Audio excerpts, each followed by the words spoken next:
Now open exclusively for women of the Muslim faith. They gathered in Toronto for the first time today for Friday prayers. CTV's John Vinavelli-Rao has more on the mosque and a milestone for Canada.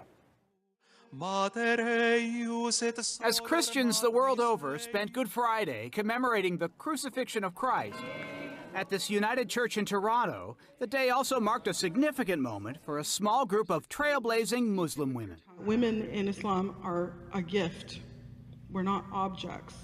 In the church's gymnasium, they held a prayer meeting, launching the nation's first ever all-female mosque. It just took a step forward to building safe places for women to pray. Good Friday this year coincides with the eve of a holy day in Islam, which is in part why the women chose this time to practice their faith together, unlike how they can in a regular mosque. There are some times where women will, lead one another within their homes perhaps, but not generally speaking in a public forum like this.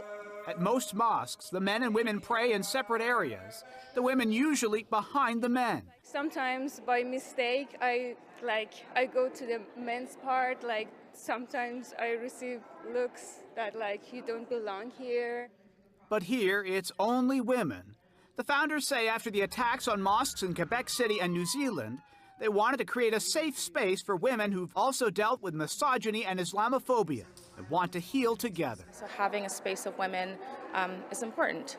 God tells us in the Quran that There are just a handful of women-led mosques in the world. The first one in the U.S. opened back in 2015. The United Church minister helping the women in Toronto was happy to welcome them in. All of we people of the book have had to struggle to have women at the front of our places of worship, and this is yet another step in that direction. It's a wonderful step.